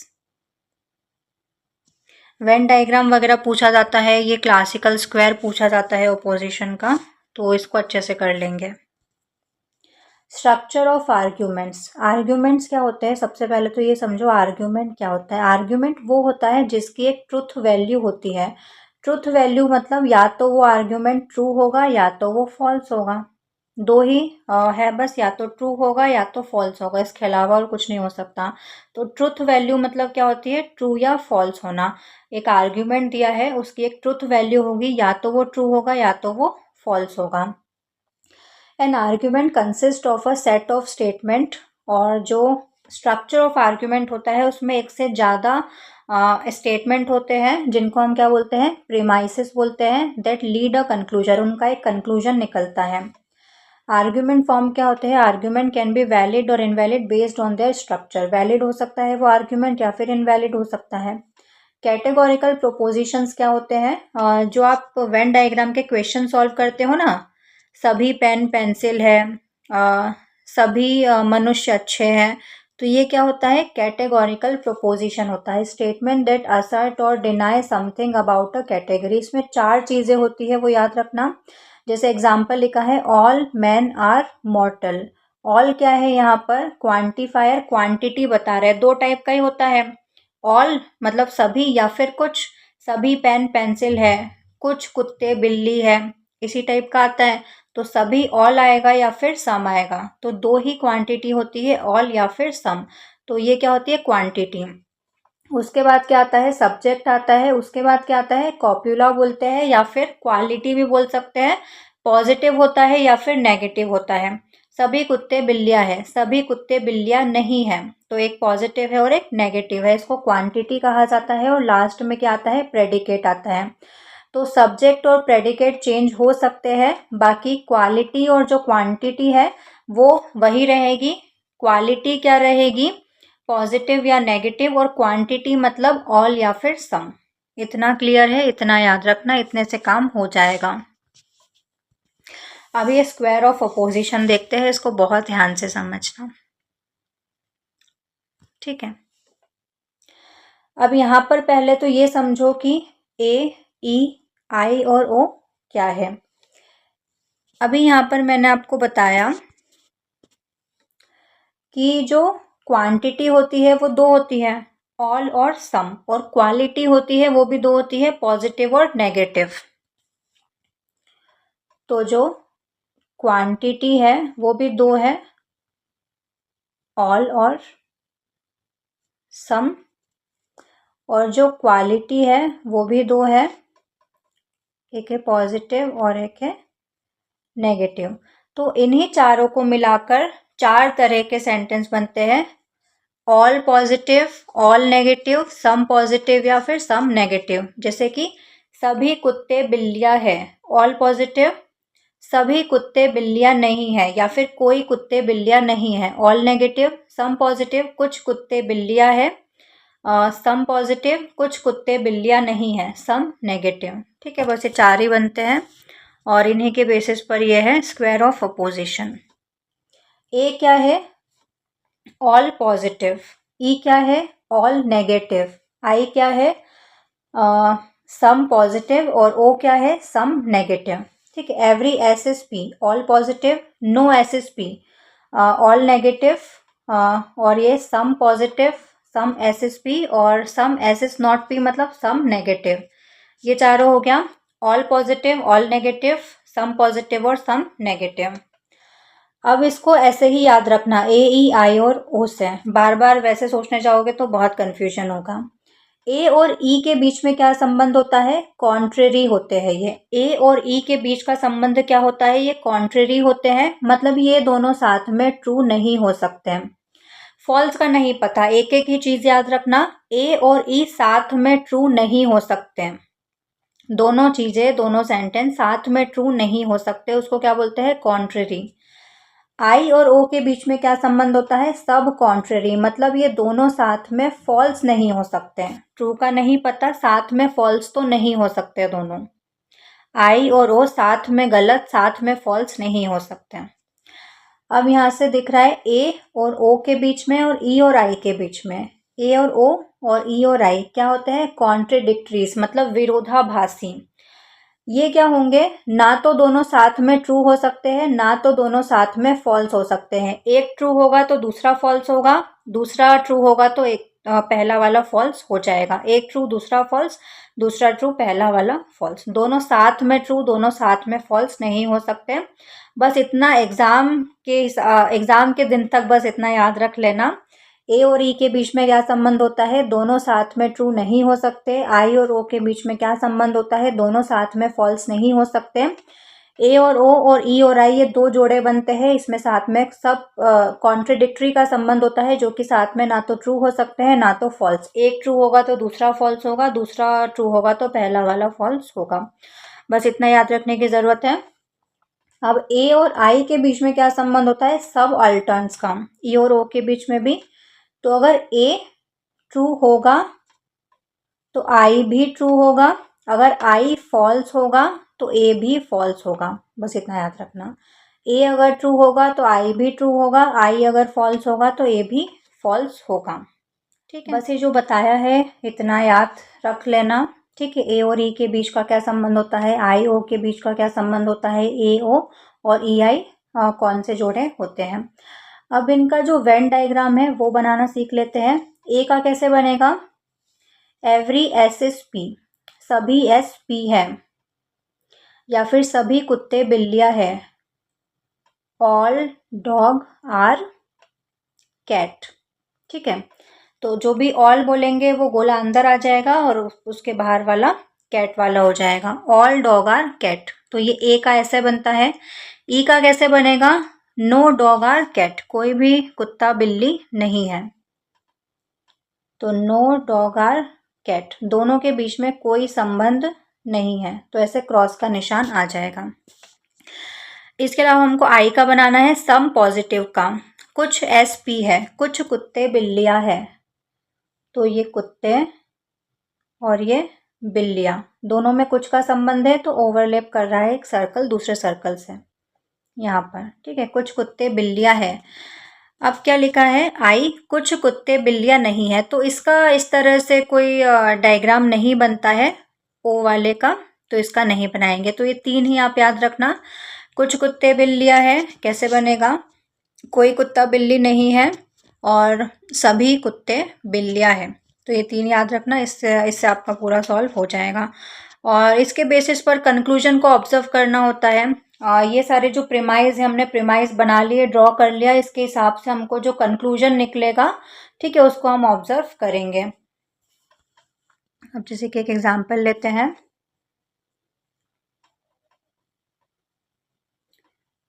सभी कुत्ते बिल्लियाँ हैं, कुछ बिल्लियाँ गाय हैं। ठीक है, इसको काऊ लिख देते हैं, इसको कैट लिख देते हैं। सभी कुत्ते बिल्लियाँ हैं, कुछ बिल्लियाँ गाय हैं। ये प्रीमाइसेस थे, इनको हमने ड्रॉ कर लिया। अब हमको क्या है, कंक्लूजन। कंक्लूजन बताना है, कौन सा कंक्लूजन सही होगा। सभी गाय कुत्ते हैं, तो गाय और कुत्तों के बीच में तो कोई डायरेक्ट संबंध है ही नहीं, तो मतलब ये तो गलत हो जाएगा। कुछ बिल्लियाँ कुत्ते हैं, तो हाँ, जब सभी कुत्ते बिल्लियाँ हैं तो कुछ बिल्लियाँ कुत्ते हैं, तो ये कंक्लूजन सही हो जाएगा। इस तरह से आपको ये जो डायग्राम बनाया है, ड्रॉ किया है, इसको आपको ऑब्जर्व करना पड़ेगा, जो कि आपको पहले से भी आता होगा। ठीक है, फीचर्स देखने हैं हमको। डिडक्टिव और इंडक्टिव रीजनिंग क्या होती है, फ्लो इसका। अच्छा, जो डिडक्टिव होती है वो जनरल टू स्पेसिफिक होती है, सामान्य से विशिष्ट, और जो इंडक्टिव होती है वो स्पेसिफिक टू जनरल होती है, विशिष्ट से सामान्य। डिडक्टिव होती है वो 100% सर्टेन, मतलब निश्चित होती है। इफ प्रीमाइसेस आर ट्रू, अगर प्रीमाइसेस सत्य है तो 100% निश्चित रूप से ये सत्य होगी, डिडक्टिव। और जो इंडक्टिव होती है वो प्रोबेबली लाइकली होती है, पूरी 100% श्योरिटी इसमें नहीं होती है। एग्जाम्पल अगर देखो डिडक्टिव का, तो ऑल बर्ड्स हैव फेदर्स, सभी बर्ड्स के फेदर है। A crow is a bird, और जो क्रो है, कौवा है, वो बर्ड है। देयरफॉर, इसलिए अ क्रो हैज फेदर्स, इसलिए जो क्रो है वो उसके भी फेदर्स होंगे। तो सामान्य से विशिष्ट की तरफ जा रहा है, और प्रीमाइसेस दोनों सत्य है, तो इसलिए 100% ये भी सत्य हो गया, डिडक्टिव का एग्जाम्पल। इंडक्टिव का एग्जाम्पल देखते हैं, जो कि विशिष्ट से सामान्य की तरफ जाता है, और 100% श्योरिटी इसमें नहीं होती है।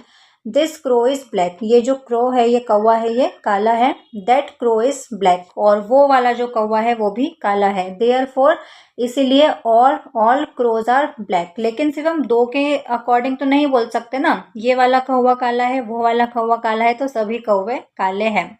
ठीक है, ये वाला लड़का खराब है, दूसरा लड़का भी खराब निकला, तो ऐसा नहीं बोल सकते हम कि सभी लड़के खराब होते हैं। ठीक है, तो ये इंडक्टिव में आता है।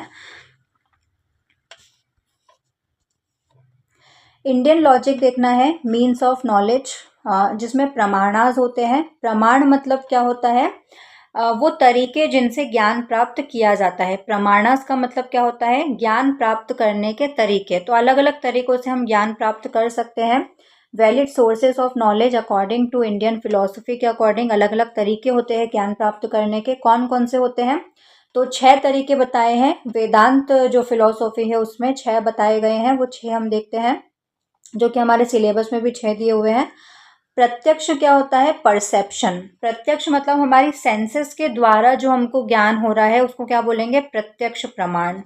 Knowledge gain through the 5 senses, हमारी जो 5 सेंसेस है, 5 इंद्रियां है, उनके थ्रू जो हमको नॉलेज मिल रहा है, जो ज्ञान हमको मिल रहा है, उसको हम बोलेंगे प्रत्यक्ष। अनुमान मतलब हम ऑब्जर्व कर रहे हैं, कि जैसे कहीं हम कहीं से जा रहे हैं और वहाँ से धुआं निकल रहा है, तो हम क्या अनुमान लगाएंगे, क्या हम ऑब्जर्व करेंगे, धुआं निकलता है मतलब आग लगी है। ठीक है, ऑब्जर्व किया हमने, knowledge based on prior observation. तो सीइंग स्मोक एंड इन्फेरिंग फायर, धुआं निकलता दिखाई दे रहा है, तो हम क्या सोचेंगे कि यहाँ पर आग लगी होगी, अनुमान लगाएंगे हम, इन्फेरेंस बोलते हैं उसको। उपमान मतलब कंपैरिजन करना। ठीक है, कंपैरिजन उपमान हो जाएगा। Learning a new object by its similarity to a known one, मतलब कंपेयर किससे करेंगे हम, अभी हमारे पास जो चीज़ है उसके बारे में हमको नहीं पता है, लेकिन उसको हम कंपेयर करेंगे पहले से। हम अगर किसी चीज़ को जानते हैं, किसी नॉलेज को जानते हैं, कोई नॉलेज हमको पता है, तो उससे हम कंपेयर करके देखेंगे, उसको क्या बोलते हैं, उपमान। शब्द मतलब कोई भी लिखी हुई चीज़ है, या हमने जो पढ़ा है वो शब्द के अंतर्गत आ जाएगा। नॉलेज फ्रॉम रिलायबल सोर्सेस और स्क्रिप्चर्स। नेक्स्ट है अर्थपत्ति, मतलब इम्प्लीकेशन, मतलब खुद से कुछ भी अजम्पशंस लगा लेना। Postulation of a fact to explain an apparent contradiction. Devadatta is a fat, Devadatta is fat but doesn't eat by day. Devadatta कैसा है, मोटा है, लेकिन वो दिन में तो उसको हमने कभी खाते हुए नहीं देखा। So he must eat at night, तो हमने क्या अजम्पशन लगा लिया कि वो रात में खाता होगा, वो मोटा है तो। जबकि ऐसा होता है कि मोटे लोग तो मुझे लगता है और कम खाते हैं, जो दुबले लोग होते हैं वो ज़्यादा खाते हैं। अनुपलब्धि, non apprehension, perceiving the absence of something, मतलब कोई चीज़ नहीं पता है, कोई चीज़ का एब्सेंस भी हमको कभी कभार वो ज्ञान दे देता है, उसको क्या बोलते हैं, अनुपलब्धि। There is no jar on the table, table पर कोई जार नहीं है, तो कभी कभी किसी चीज़ का ना होना भी हमको कोई ना कोई ज्ञान दे देता है। तो ये 6 प्रमाणाज होते हैं, इनको देख लेना एक बार, ये भी पूछे जाते हैं एग्जाम में। तो हमारा लॉजिकल रीजनिंग वाला टॉपिक भी खत्म हो गया है। ठीक है, इसमें एक फैलिसीज वगैरह और थी, तो फैलिसीज वगैरह हमारे एमपी सेट में नहीं पूछी जाती है, वो नेट के एग्जाम में ज़्यादा पूछी जाती है, इसलिए वो इसमें मैंने कवर नहीं की है। अब है डेटा इंटरप्रिटेशन। डेटा इंटरप्रिटेशन में डीआई के आते हैं, तो यहाँ पर एक बार हम देख लेते हैं, कुछ थ्योरेटिकल भी आ जाते हैं एमपी सेट में, जैसे कि नेट वाले में तो हमको पता है कोई ना कोई ग्राफ या चार्ट वगैरह दे देंगे और उसके 5 क्वेश्चन दे देंगे, उसको सॉल्व करना होता है। लेकिन जो हमारा एमपी सेट वाले हैं, एमपी सेट का जो पेपर होता है उसमें ये थ्योरेटिकल क्वेश्चन भी दे देते हैं इसमें से। Sources, acquisition, classification of data क्या होता है, क्वांटिटेटिव क्वालिटेटिव डेटा क्या होता है, ये सिलेबस है। Graphical representation, bar chart, histogram, pie chart, table chart, line chart, mapping of data, data interpretation, data and governance, तो ये सिलेबस है, इसके अकॉर्डिंग देखते हैं। Sources, acquisition, classification of data. Sources क्या, तो प्राइमरी डेटा होता है collected for the first time by the researcher, मतलब पहली बार रिसर्चर उस डेटा को कलेक्ट कर रहा है, जैसे कोई सर्वे कर रहे हैं, हम इंटरव्यू कर रहे हैं। सेकेंडरी डेटा क्या होता है, data already collected by someone else, पहले से डेटा किसी और के द्वारा कलेक्ट किया जा चुका है, गवर्नमेंट की रिपोर्ट वगैरह हो गई, जर्नल्स वगैरह हो गए। एक्विजिशन मतलब प्राप्ति, the process of gathering data through various tools like questionnaire और ऑब्जर्वेशन, तो अलग अलग जगह से डेटा को प्राप्त करना, डेटा को एक्वायर करना, गैदर करना, उसको कलेक्ट करना, अलग अलग टूल्स के थ्रू, उसको क्या कहा जाता है, एक्विजिशन। क्लासिफिकेशन, तो डेटा का क्लासिफिकेशन करना, वर्गीकरण करना, क्लासिफाइड करना, ऑर्गेनाइज करना डेटा को ग्रुप्स में बेस्ड ऑन कैरेक्टरिस्टिक्स के बेसिस पर, क्रोनोलॉजिकल ऑर्डर में कर सकते हैं, जोग्राफिकल या फिर क्वालिटेटिव। क्वांटिटेटिव और क्वालिटेटिव डेटा क्या होता है, तो क्वांटिटेटिव डेटा वो होता है जो उसको हम नंबर्स या मेजरमेंट में एक्सप्रेस करते हैं, जैसे कि एज हो गया, वेट हो गया, इनकम हो गया, जिसको हम माप सकते हैं। और क्वालिटेटिव डेटा क्या होता है, गुणात्मक, जो आपकी क्वालिटीज़ और आपकी कैरेक्टरिस्टिक्स को डिस्क्राइब करता है, उसको हम न्यूमरिकली मेजर नहीं कर सकते, जैसे कि ब्यूटी, ऑनेस्टी, जेंडर। ब्यूटी को हम कर सकते हैं मेजर, जैसे कि आपने वो सुपर 30 मूवी देखी है आनंद सर की, उसमें वो बताता है ना मेजरमेंट करके कुछ ना कुछ। ग्राफिकल रिप्रेजेंटेशन, उसमें बार चार्ट होता है, बार चार्ट मतलब इस तरह से वर्टिकल ऐसे बार्स में दिया होगा और उसके 5 क्वेश्चन दिए होंगे, आपको सॉल्व करना रहेगा। Uses rectangular bars to compare different categories. Histogram क्या होते हैं, तो हिस्टोग्राम में इस तरह से बनता है, उसमें जो बार्स है उसके बीच में ना गैप नहीं होता है, जो इंटरवल होते हैं जैसे कि 5 to 10, 10 to 15, 15 to 20, ऐसे इंटरवल्स जो चलते हैं ना, उसमें हिस्टोग्राम बनाना पड़ता है। Similar to bar charts but used for continuous interval, no gap between bars, कोई गैप नहीं होता है बार्स के बीच में। पाई चार्ट क्या होता है, circle divided into sector representing proportions, total 360 degree या फिर 100%। Table chart, data organise in rows and columns, और ये एमपी सेट में सबसे ज़्यादा यही पूछा जाता है, अगर क्वेश्चन आएगा भी तो इसी से आएगा। जैसे कि यहाँ पर लिख दी कार्स सोल्ड, है ना, कितनी कार बेची गई 2010 में, 2011 में, 2012 में, है ना। और यहाँ पर शॉप ए, है ना, या कंपनी ए, कंपनी बी, कंपनी सी, इस तरह से पूरा लंबा चौड़ा टेबल बना के देंगे आपको, है ना, डेटा लिखा रहेगा 500, 1000। तो अब इनका किसी का परसेंटेज निकालना है, टोटल ए ने कितनी कार बेची कौन से ईयर में, तो इस तरह के क्वेश्चंस आपको दिए हुए रहेंगे। Line chart show trend over a period of time, जो कि ये तो नहीं आता है एमपी सेट में, तो ठीक है। तो ये डीआई के क्वेश्चन सॉल्व कर लेना, परसेंटेज ही आता है, परसेंटेज हो गया, रेशियो हो गया, है ना, एवरेज हो गया, तो ये सब निकालते आना चाहिए। अब यूनिट 8 क्या है, ICT information and communication technology, जो अपने आप में ही बहुत बड़ी यूनिट है।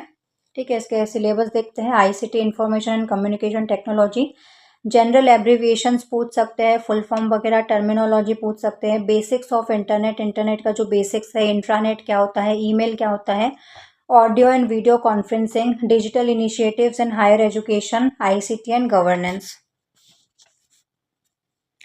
HTTP क्या होता है, hyper text transfer protocol, URL पूछा जा चुका है, यूनिफॉर्म रिसोर्स लोकेटर, वेबसाइट का जो पता होता है, PDF क्या होता है, पोर्टेबल डॉक्यूमेंट फॉर्मेट, GUI क्या होता है, ग्राफिकल यूजर इंटरफेस, बायोस क्या होता है, basic input output system, hardware क्या होता है, जो फिजिकल पार्ट होते हैं कंप्यूटर के, जैसे कि कीबोर्ड, CPU, रैम वगैरह, सॉफ्टवेयर क्या होता है, जो प्रोग्राम होते हैं, ऑपरेटिंग सिस्टम वगैरह, विंडोज़, MS ऑफिस, लाइनक्स वगैरह, ये सब क्या हो जाएंगे, सॉफ्टवेयर। क्लाउड कंप्यूटिंग क्या होता है, storing and accessing data over the internet instead of a local hard drive, तो जो हम इंटरनेट पर डेटा स्टोर करके रखते हैं क्लाउड कंप्यूटिंग के थ्रू, जैसे कि गूगल ड्राइव वगैरह। इसके अलावा डिटेल में अगर आपको कंप्यूटर पढ़ना है तो बहुत डिटेल में और बहुत सारे टॉपिक, लगभग सारे ही टॉपिक मैंने कंप्यूटर के कंप्लीट करवाए थे। जो MP ग्रुप 1 का जो मैराथन क्लास करवाया था, वो वीडियो जाके देखना, ऊपर आई बटन में लिंक डाल दूंगी उस वीडियो का। तो उसमें मैंने कंप्यूटर पढ़ाया था, डिटेल में सारे टॉपिक करवाए थे। बेसिक्स ऑफ इंटरनेट, इंटरनेट क्या होता है, global network available to everyone, एक ग्लोबल नेटवर्क होता है जो सभी के लिए अवेलेबल होता है। इंट्रानेट क्या होता है, एक पर्सनल, एक प्राइवेट, एक निजी नेटवर्क होता है, private network accessible only to an organisation staff. Email क्या होता है, तो इसमें दो टर्म याद रखना, इलेक्ट्रॉनिक मेल आपको पता ही होगा ईमेल क्या होता है। CC और BCC, CC में मतलब कार्बन कॉपी, उसमें उन लोगों के ईमेल एड्रेस रखे जाते हैं जिनको आपको उस ईमेल की कॉपी भेजनी है। BCC मतलब ब्लाइंड कार्बन कॉपी, इसमें उन लोगों के ईमेल एड्रेस रखे जाते हैं जिसमें आपको उनको भी उस ईमेल की कॉपी तो भेजनी है, लेकिन उनका ईमेल एड्रेस या वो शो नहीं हो रहा है कि आपने उनको भी साथ में इस ईमेल की कॉपी भेजी है। Use to send emails to multiple people, बहुत सारे लोगों को एक साथ ईमेल सेंड करना, without them seeing each others address, है ना, उनको पता नहीं चलेगा कि आपने इनको भी ईमेल की कॉपी भेजी है। स्पैम क्या होता है, अनसॉलिसिटेड बल्क मैसेजेस, जो अवांछित संदेश होते हैं उसको स्पैम कहा जाता है। ठीक है, इसमें कुछ और मैं बता देती हूँ। इसके अलावा मेमोरी हायरार्की पूछा जाता है। ठीक है, तो वो मेमोरी हायरार्की याद रखना।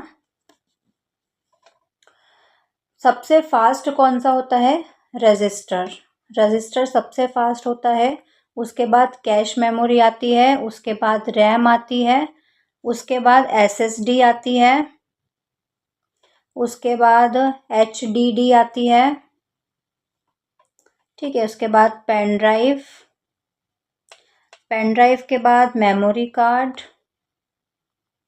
और उसके बाद फ्लॉपी वगैरह, और फिर जो मैग्नेटिक डिस्क वगैरह आती है, मैग्नेटिक टेप, वो सब आती है। तो ये याद रखना है कि रजिस्टर सबसे फास्ट होता है, फिर कैश मेमोरी, फिर रैम, फिर SSD, फिर HDD, और फिर पेन ड्राइव, और फिर मेमोरी कार्ड। इतना तो याद रखना है। इसके अलावा मेमोरी यूनिट्स तो आपको पता ही होगी। जो एक बिट होता है वो बाइनरी डिजिट होता है जिसमें 0 और 1 आते हैं। ठीक है, 4 बिट मिलके एक निबल बनता है, 8 बिट से एक बाइट बनता है। ठीक है, फिर 1024 बाइट से 1 किलोबाइट, 1024 किलोबाइट से 1 मेगाबाइट, फिर 1024 मेगाबाइट से 1 गीगाबाइट, पेटाबाइट वगैरह, वो सब कर लेना। इसके अलावा पढ़ने को तो बहुत सारा है ICT में भी। ठीक है, तो उसको देख लेना। बाकी वो जो वीडियो मैंने बताया है ग्रुप 1 का जो मैराथन क्लास करवाया था पेपर फर्स्ट का, उसमें कंप्यूटर पढ़ाया था, डिटेल में सारे टॉपिक पढ़ाए थे। Unit 9 people development and environment, ये भी बहुत बड़ा टॉपिक है, इसके बहुत सारे टॉपिक्स है सिलेबस में। Development and environment, millennium development goals और sustainable development goals, SDG MDG, human and environment interaction, anthropogenic activities, their impact on environment, environmental issue क्या क्या है, local, regional, global, air pollution, water pollution, सारे type के pollution, soil pollution, noise pollution, waste, solid, liquid, bio medical, hazardous waste क्या होता है, electronic waste क्या होता है, climate change, its socio economic political dimension. तो आईसीटी और ये जो पीपल एनवायरनमेंट वाला जो यूनिट है, इसके क्वेश्चन भी आप कॉमन सेंस वाले क्वेश्चन से पूछते हैं, ज़्यादा इतने कोई हार्ड क्वेश्चंस नहीं आते हैं। Impact of pollutants and human health, natural energy resources, solar, wind, soil, hydro, geothermal, biomass, nuclear forest, natural hazards, disaster, mitigation strategies, environmental protection act 1986 का, और ये सारे बताने हैं, इसके ईयर्स में बता दूंगी अभी आपको। ठीक है। मिलेनियम डेवलपमेंट गोल्स एमडीजी क्या होते हैं, टाइमलाइन 2000 से 2015 तक की थी इसकी। गोल्स क्या है, 8 गोल्स थे इसमें।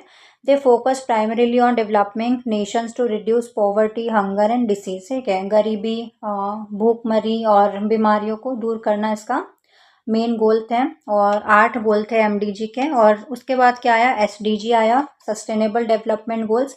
टाइमलाइन क्या थी, 2016 से 2030 तक। यूएन ने कब अडॉप्ट किए, 2015 में।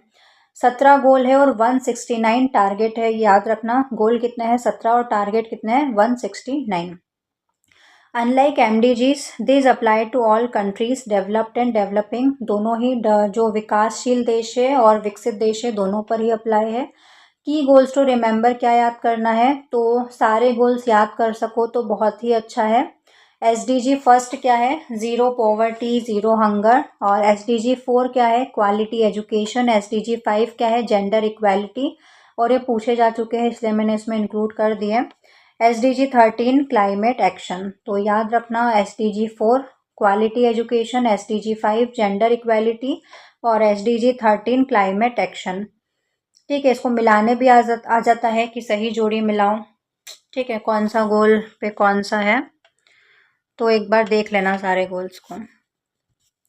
Human and environment interaction, anthropogenic activities, मानव जनित गतिविधियाँ क्या है, तो ऐसी ह्यूमन एक्टिविटीज़ जिनका एनवायरमेंटल चेंज पर प्रभाव पड़ता है, जिन मानव गतिविधियों की वजह से पर्यावरण में कुछ ना कुछ बदलाव आते हैं, उनको एंथ्रोपोजेनिक एक्टिविटीज़ कहा जाता है। जैसे कि इंडस्ट्रियलाइजेशन, डिफॉरेस्टेशन, इंटेंसिव फार्मिंग। प्रभाव क्या होगा, तो बायोडाइवर्सिटी कम हो जाएगी, सॉइल इरोजन होगा, disruption of natural cycle, water nitrogen cycle बिगड़ जाएगी, जो कि बिगड़ ही रही है अभी। एनवायरमेंटल प्रोटेक्शन एक्ट 1986 में आया था, इसको अम्ब्रेला एक्ट कहा जाता है। Environment after Bhopal gas tragedy जो हुई थी उसके बाद। नेशनल एक्शन प्लान क्या है, 2008 में आया था, तो इनके ईयर याद रखना। India's 8 mission for climate change, India के 8 मिशन थे क्लाइमेट चेंज के लिए, सोलर, वाटर, ग्रीन इंडिया वगैरह। मॉन्ट्रियल प्रोटोकॉल 1987 में आया था, two phase out substance that deplete the ozone layer, ozone layer को खराब करने वाले जितने भी सब्सटेंस है उनको फेज आउट करना। रियो समिट, अर्थ समिट भी कहा जाता है, 1992 में हुई थी। Created the CBD UNFCCC, focus on sustainable development पर इसका फोकस था। क्योटो प्रोटोकॉल 1997 में आया था, to reduce green house gas emission, green house gas के एमिशन को कम करना। और कार्बन क्रेडिट इसमें ही इंट्रोड्यूस किया गया था। पेरिस एग्रीमेंट 2015 में आया था, to keep global temperature rise well below 2 degree Celsius और preferably 1.5 degree Celsius. International solar alliance 2015 में ये बना था, भारत और फ्रांस की मदद से, initiated by India and France to boost solar energy uses. तो जैसे ये पूरा पृथ्वी है, ठीक है, और ये 0 डिग्री, और ये हमारी 23.5 डिग्री कर्क रेखा है, और ये 23.5 डिग्री साउथ की मकर रेखा। तो कर्क रेखा और मकर रेखा के बीच में आने वाले जितने भी देश हैं उनका समूह बनाया गया था, इंटरनेशनल सोलर अलायंस, जहाँ पे सूर्य की रोशनी प्राप्त होती है। तो उन देशों का समूह है इंटरनेशनल सोलर अलायंस। अब इसमें पढ़ने को तो बहुत कुछ है, सिलेबस देखते हैं एक बार। बाकी जो भी फैक्ट्स मुझे इम्पॉर्टेंट लगे वो मैंने आपको इसमें करवा दिए हैं। देखो, अब एयर पॉल्यूशन, वाटर पॉल्यूशन, तो पॉल्यूशन वाला टॉपिक भी आता है तो वो आप कर सकते हो, और बाकी जो भी टॉपिक से क्वेश्चन बनते हैं वो बहुत कॉमन सेंसिकल क्वेश्चन होते हैं। जितने भी फैक्ट्स वाले थे वो मैंने आपको इसमें करवा दिए हैं, जैसे कि एमडीजी, एसडीजी गोल्स वगैरह अच्छे से कर लेना, ठीक है। और ये ईयर्स इनके याद कर लेना। अब लास्ट यूनिट है unit 10, higher education system. Syllabus देखते हैं। Institution of higher learning and education in ancient India, evolution of higher learning and research in post independence India, oriental, conventional, non conventional learning programmes in India, professional, technical, skill based education, value education, environmental education, policies, governance, administration. तो ये syllabus है unit 10 का। Institution of higher learning education in ancient India. Gurukul system चलता था पुराने time की। अगर बात करें एंशियंट इंडिया की बात करें तो एजुकेशन वॉज रेसिडेंशियल एजुकेशन होती थी, वहीं पर जाकर वो आश्रम में रहकर शिक्षा लेते थे छात्र। फोकस्ड ऑन हॉलिस्टिक डेवलपमेंट पर उनका फोकस होता था, सेंटर्ड अराउंड द गुरु, ठीक है। टीचर जो उनको सिखाता था। और श्रुति ग्रंथ होते थे उस टाइम पर, मतलब सुना सुना के आगे बढ़ाया जाता था, जिससे कि वेदों को श्रुति ग्रंथ कहा जाता है, क्योंकि जो वेद है वो एक दूसरे से याद रख रख के ही हम तक पहुँचे हैं, ठीक है। उस टाइम कुछ भी लिखा हुआ नहीं होता था। एंशियंट यूनिवर्सिटीज़ अगर देखें तो तक्षशिला जो सबसे पुरानी यूनिवर्सिटी है, तक्षशिला भी कहा जाता है उसको। स्पेशलाइज्ड इन मेडिसिन में स्पेशलाइज थी, स्टेट क्राफ्ट में चाणक्य यहाँ पर थे, और पाणिनि भी यहाँ पर थे। It is considered the world's first university. Nalanda university और तक्षशिला आज कहाँ पर है? पाकिस्तान में है। नालंदा कहाँ पर है? बिहार में है। World renowned Buddhist centre of learning. It had a massive library called Dharmaganja. और जो चीनी यात्री वेंसोंग है वो भी यहाँ पर नालंदा में पढ़ने आया था। और बख्तियार खिलजी ने इसको पूरा जला दिया था। कहते हैं कि 5 से 6 महीने तक ये लाइब्रेरी जलती रही। Vikramshila establish by king Dharmapal, Dharmapal ने ये बनाई थी, और ये भी बिहार में है। फेमस फॉर वज्रयान बुद्धिज़्म, ये इम्पॉर्टेंट है। बुद्धिज़्म की 3 शाखाएं हुई है, महायान, हीनयान और वज्रयान। तो ये किससे संबंधित है? वज्रयान बुद्धिज़्म, जो तांत्रिक क्रियाओं के लिए जानी जाती है, कि यहाँ पर तांत्रिक क्रियाएं होती थी। Evolution of higher learning and research in post independence India. तो अलग अलग कमीशन बने थे। राधा कृष्णन कमीशन 1948-49 में बना था। इनके ईयर्स भी याद रखना। Also known as university education commission. तो मेन नाम तो इसका यही था, यूनिवर्सिटी एजुकेशन कमीशन। वो तो इसके अध्यक्ष सर्वपल्ली राधाकृष्णन थे, इसका नाम क्या पड़ गया? Radha Krishnan commission. It led to the establishment of the UGC. UGC स्थापना की सिफारिश की थी यूनिवर्सिटी ग्रांट्स कमीशन, जिसकी स्थापना कब हुई? 1956 में यूजीसी एक्ट आया था। कोठारी कमीशन बना था 1964-66 में। इसने 10+2+3 पैटर्न एजुकेशन का वो प्रपोज किया था। नेशनल पॉलिसी एजुकेशन की 1986 और 1992 में आई थी, और अभी नई वाली जो नेशनल एजुकेशन पॉलिसी है वो 2020 में आई। और इसका स्ट्रक्चर क्या है? 5+3+3+4 का। 50% ग्रॉस एनरोलमेंट रेशो होना चाहिए 2035 तक का इन्होंने टारगेट रखा है। भारत में उच्च शिक्षा का ऐतिहासिक विकास कैसे रहा? तो modern higher education system in India begin during British period. The first 3 universities established in 1857। 1857 में 3 यूनिवर्सिटी एस्टेब्लिश हुई थी, कलकत्ता में, बॉम्बे में और मद्रास में। तो याद रखना। पूछ लेते हैं इनमें से कौन सी यूनिवर्सिटी है जो 1857 सबसे पहले नहीं बनी थी। जैसे एक बार ऑप्शन में आया था कलकत्ता, बॉम्बे, मद्रास और इलाहाबाद। तो इलाहाबाद वाली नहीं बनी थी, ये तीनों बनी थी, कलकत्ता, बॉम्बे और Madras. University grant commission UGC was established in 1956 under UGC act. काम क्या करता है? तो allocation of grant, coordination among universities के बीच में कोऑर्डिनेशन बना के रखता है, ग्रांट प्रोवाइड करता है, मेंटेनिंग स्टैंडर्ड बना के रखता है, recognition of institution. All India council for technical education AICTE, इसका फुल फॉर्म याद रखना। It regulate technical education and such as engineering, management, pharmacy वगैरह को रेगुलेट करता है। National assessment and accreditation council, NAC क्या होता है? NAC assesses and credits higher education institution, मतलब उनकी गुणवत्ता का मूल्यांकन करता है और उनको रैंक वगैरह प्रदान करता है। Gives grade such as A++, A+, A, B++ etcetera.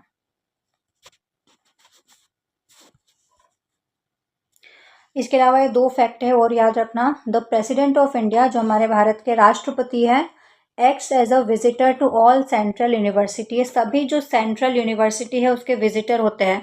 तो सभी सेंट्रल यूनिवर्सिटी के विजिटर कौन होता है? हमारे भारत के, हमारे देश के राष्ट्रपति, ना कि प्रधानमंत्री। एक बार ऑप्शन में यही आया था, राष्ट्रपति, प्रधानमंत्री, राज्यपाल, मुख्यमंत्री करके कुछ। तो प्रधानमंत्री नहीं होते हैं, राष्ट्रपति होते हैं विजिटर। गवर्नर क्या होते हैं? Usually act as a chancellor of state universities. जो जिस स्टेट के वो राज्यपाल है वो गवर्नर है, उस स्टेट यूनिवर्सिटीज़ के चांसलर वो होते हैं कौन? राज्यपाल। तो ये 2 फैक्ट्स याद रखना। ठीक है, तो ये सभी 10 यूनिट का रिवीजन था, जो कि बहुत जल्दी में हुआ है। तो मैंने जो मेजर फैक्ट्स जो मुझे लगा आपको लास्ट टाइम पे रिवाइज होने चाहिए, वो मैंने इसमें करवाया है। बाकी पढ़ने को तो बहुत कुछ, ऐसा नहीं कि सिर्फ इसमें पूरा सिलेबस ख़त्म हो गया और इससे बाहर कुछ आएगा नहीं। ये तो लास्ट टाइम पे मुझे लगा कि आपको ये सारे फैक्ट्स ज़रूर से रिवाइज होने चाहिए, क्योंकि डायरेक्ट एग्जाम में पूछ लिए जाते हैं। वो मैंने इसके थ्रू आपको पूरा रिविज़न करवा दिया है, सभी 10 यूनिट का। इसका पीडीएफ चाहिए तो टेलीग्राम चैनल ज्वाइन कर लेना। टेलीग्राम चैनल का लिंक आपको डिस्क्रिप्शन बॉक्स में मिल जाएगा, तो वहाँ से आप एक बार जाकर इसको रिवाइज कर सकते हो। एसडीजी वगैरह की लिस्ट और जो जो भी बताया है इंपॉर्टेंट, उसको एक बार ज़रूर से देख लेना। और अगर आपको कोई भी डाउट है तो वो कमेंट्स में पूछ सकते हो, और किसी टॉपिक पर वीडियो चाहिए तो वो भी कमेंट्स में बता सकते हो। इसके अलावा इसका जो मॉक टेस्ट है पेपर फर्स्ट का, वो भी लाने वाली हूँ, तो उससे आपकी लास्ट टाइम पर प्रैक्टिस हो जाएगी। और स्क्रीन पर देखो प्लेलिस्ट शो हो रही है एमपी सेट की, तो अगर आपने वो 2-3 वीडियोस जो मैंने बनाए थे यूनिट 1 यूनिट 2 की वो नहीं देखे हैं तो वो ज़रूर से देख लेना। आपका टीचिंग एप्टीट्यूड और रिसर्च एप्टीट्यूड बहुत अच्छा हो जाएगा उससे, क्योंकि एक एक क्वेश्चन मैंने डिटेल में बहुत अच्छे से उसको एक्सप्लेन करके समझाया था वहाँ पर, इससे भी ज़्यादा, क्योंकि आज तो मैंने बहुत फटाफट सब कुछ कंप्लीट करवाया है, क्योंकि मुझे सिर्फ आपको जो मेजर फैक्ट्स थे वो मुझको रिवाइज करवाने थे। बाकी वीडियो हेल्पफुल लगा हो तो वीडियो को लाइक करना, शेयर करना, चैनल को सब्सक्राइब कर लेना और बेल आइकन प्रेस कर लेना, ताकि और भी जो वीडियोस आने वाले हैं उनकी नोटिफिकेशन आप तक पहुंच जाए। तो अब हम मिलते हैं नेक्स्ट मॉक टेस्ट के साथ नेक्स्ट वीडियो में। जय हिंद।